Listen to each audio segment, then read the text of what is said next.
सभी को राम राम। मेरे बड़े बुजुर्गों, मातृशक्ति व मेरे नौजवान साथियों, मित्रों, मैं आज आपके सामने एक बहुत ही महत्वपूर्ण विषय के ऊपर चर्चा करने के लिए आया हूं। जैसा कि आप जानते हैं, पिछले 6 महीने से अधिक समय हो गया है, पूरा दिल्ली देहात आज संघर्ष कर रहा है, धरने पर बैठा हुआ है।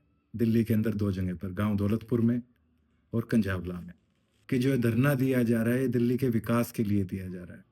जो इसमें सालों से लंबित पॉलिसियां हैं, जो सिर्फ कागजों में बनती हैं और कागजों में ही ठीक गलत होती रहती हैं, मगर ग्राउंड पर कोई रियलिटी इसके लिए नजर नहीं आई।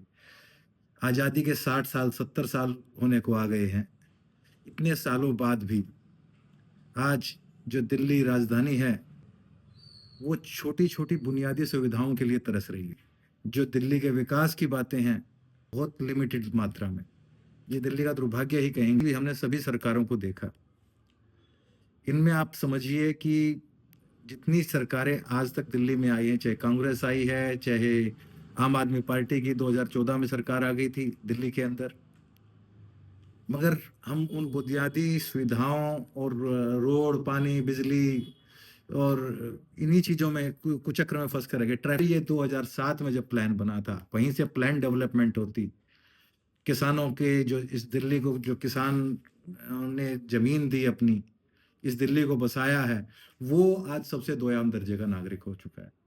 मगर फिर भी पिछले 6 महीनों से लगातार दिल्ली देहात के गांवों के अंदर दो बड़े धरने चल रहे हैं, और इसके साथ साथ जंतर मंतर पर भी धरना दिया हम लोगों ने, कि खाली देहात देहात के लिए नहीं, इस पूरी दिल्ली का विकास चाहते हैं। के अंदर हमने जो सुझाव थे, अपनी प्रेजेंटेशन थी, जो किसानों के हित में, चाहे हमारे जितने भी मुद्दे हैं, क्योंकि इनको सॉल्व नहीं किया जाएगा तो ये पॉलिसियां भी ग्राउंड पे इंप्लीमेंट नहीं हो सकती।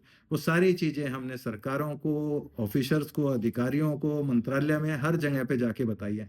इवन हमने विपक्ष को, पक्ष को, सबको बताई है।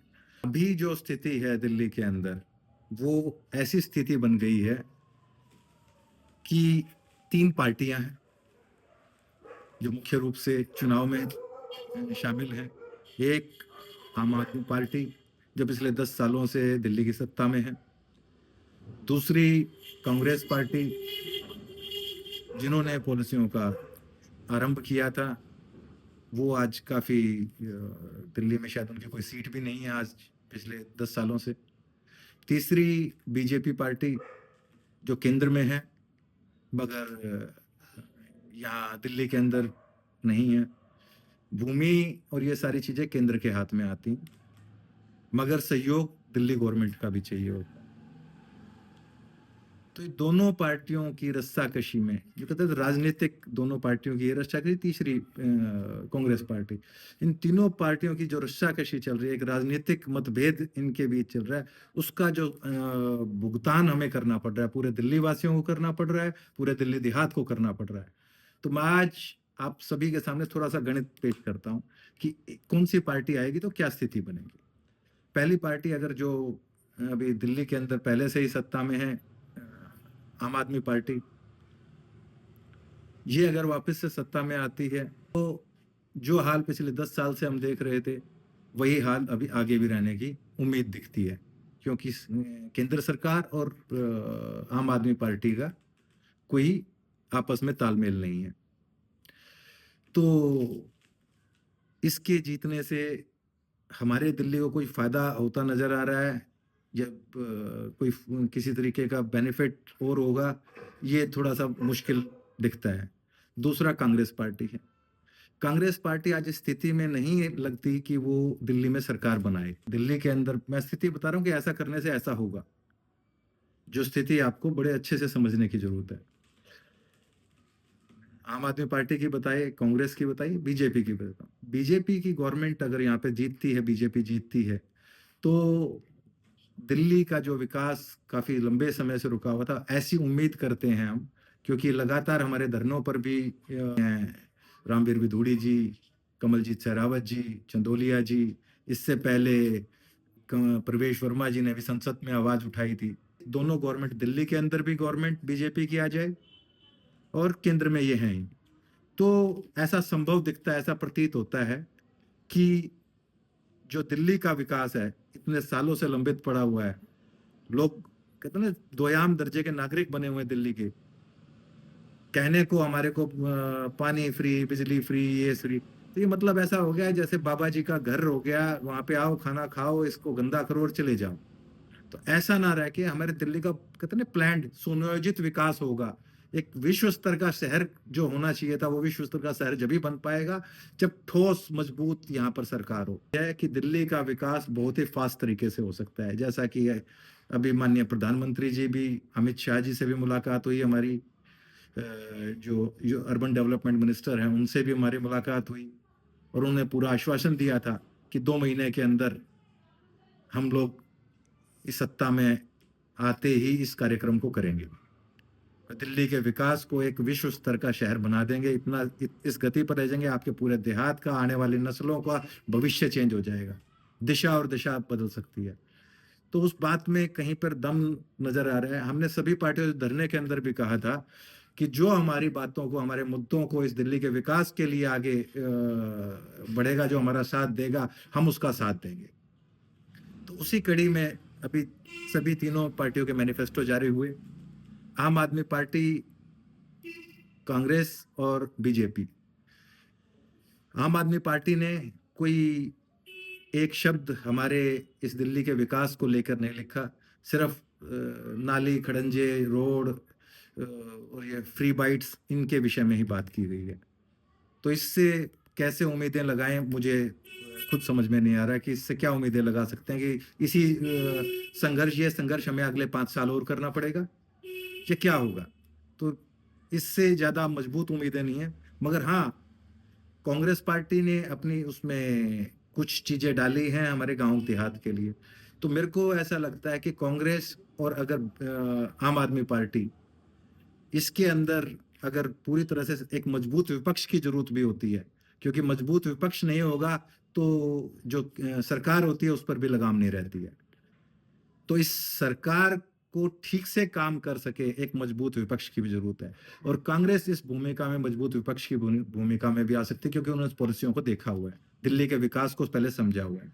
अभी आम आदमी पार्टी थोड़ी सी नई पार्टी है, इनको विकास की बजाय सिर्फ छोटी छोटी चीजें, नाली, खड़ंजे और यही नजर आ रहे हैं। तो उनको, मगर कांग्रेस के साथ जुड़ेंगे विपक्ष में तो मेरे को लगता है बहुत बेहतर प्रदर्शन कर पाए। बीजेपी अगर आती है तो पूरी तरीके से दिल्ली का विकास ऐसा लगता है कि सुनिश्चित होगा। और जो 6 महीने से हम लोग धरने दे रहे हैं, जो हमारे को आश्वासन दिए गए हैं, तो हम भी मजबूती से उनसे जाके पूछ भी सकते हैं कि क्यों नहीं हो रहा, अगर नहीं करती है तो। मगर ऐसा विश्वास है, क्योंकि माननीय हमारे जो मोदी जी ने अभी पीछे गारंटी भी दी, मोदी जी की गारंटी कई जगह सफल होती देखी है चारों तरफ इतने बड़े विकास के बयार में। अब गुड़गांव में देखिए क्या कहते हैं ना, विश्व स्तर की बिल्डिंगें बनी हुई हैं, सारे पूरे वर्ल्ड के लोग वहां पे आ रहे हैं। जो दिल्ली के अंदर जो चीजें होनी चाहिए थी वो हरियाणा में हो रही हैं। और छोटी छोटी बातों से हम लोग परेशान हो जाते हैं। राजनीतिक, मैं किसी पार्टी को बिलोंग नहीं करता, ना किसी पार्टी का सदस्य भी हूँ, ना हमारा दिल्ली देहात एक सामाजिक संगठन है। तो सामाजिक संगठन के नाते ही हमारे को क्या अच्छा और क्या बुरा, ऐसा कुछ नहीं है। सिर्फ हमारे को ये देखना कि हमारा विकास किससे होगा। सभी पार्टियां अच्छी हैं, सब पार्टियां बुरी हैं। तो हमें विकास कौन दे सकता है, तो वो हमारे को सिर्फ एक नजर आ रहा है कि बीजेपी की गवर्नमेंट अगर यहाँ पर बनती है तो ये विकास दे सकती है। ये आपके मत का जो अधिकार है, कल एक बहुत बड़ा लोकतंत्र का पर्व बनने जा रहा है जिसमें कल वोटिंग होगी। तो उसमें ये नहीं कह रहा कि आप बीजेपी को वोट दिए, मगर मैंने आपको स्थिति समझा दी है कि किस पार्टी को वोट देने से हमारे दिल्ली का विकास, हमारा विकास, हमारे बच्चों का विकास, हमारे आने वाली नस्लों का विकास हो सकता है। नहीं तो हमें अगले 5 सालों तक फिर इस राजनीतिक झगड़े को और उसका मूक दर्शक बन के या संघर्ष करते हुए या धरने प्रदर्शन करते हुए बिताना पड़ेगा, ऐसा दिखाई देता है। तो अपने मत का अधिकार कल जरूर कीजिएगा, ये लोकतंत्र का पर्व है। मैं ये नहीं कहता आप बीजेपी को वोट दीजिए, आप कांग्रेस को वोट दीजिए या आम आदमी पार्टी को वोट दीजिए। आपको स्थिति समझा दी, बता दी, जो मैं जितना ज्ञान, जितने 17 साल के संघर्ष से निकल के चीजें आई हैं, हम वोट डालने जरूर चाहिए, चाहे किसी के भी पक्ष में डालें। आप कांग्रेस से हैं, बीजेपी से हैं, आम आदमी पार्टी से हैं, मत का प्रयोग जरूर कीजिए। इससे लोकतंत्र मजबूत होगा और आने वाले समय में हमारी जो विकास की गति है वो जब ही बढ़ पाएगी जब जितने ज्यादा लोग इसमें भागीदार होंगे। हवाओं के भरोसे मत उड़, चट्टानें तूफानों का रास्ता मोड़ देती हैं। अपने पंखों पर भरोसा रख, अपने पंखों पर भरोसा रख, हवा के सहारे तो पतंगे उड़ा करती हैं। तो अपने जो लोकतंत्र की इस जीत को अगर हमने करना है तो अपने मत का प्रयोग जरूर कीजिए। कल सुबह से ही सब अपना सबसे पहले काम मत का प्रयोग करना है। मैं अपने पूरे दिल्ली देहात के भाइयों को, बुजुर्गों को सबसे विनती करता हूं। और साथ में हम ये पूरा दिल्ली देहात खाली दिल्ली देहात के लिए नहीं लड़ रहा है। आप सभी की जो अनऑथराइज कॉलोनियां हैं, झुग्गी झोपड़ी में लोग रह रहे हैं, बड़ी कॉलोनियों में लोग रह रहे हैं, उनको भी बहुत सारी मुश्किलों का सामना करना पड़ रहा है। अगर प्लान डेवलपमेंट, रीडेवलपमेंट, सारा सुनियोजित तरीके से विकास होगा तो हम पूरी दिल्ली का संपूर्ण विकास चाहते हैं, ना कि खाली हम दिल्ली की बात करें। तो दिल्ली का किसान अपनी जमीनें भी दे रहा है और आपके लिए, हर नागरिक के लिए, दिल्ली के नागरिक के लिए लड़ रहा है। तो उसके लिए आप हमारा सहयोग करें और ज्यादा से ज्यादा संख्या में इस लोकतंत्र के पर्व पर अपना वोट जाके डालें, जिससे आगे हमारा लोकतंत्र मजबूत हो। ठोकरे खाकर भी ना संभले तो मुसाफिर का नसीब है, वरना पत्थरों ने तो अपना फर्ज निभा दिया है। धन्यवाद। राम राम।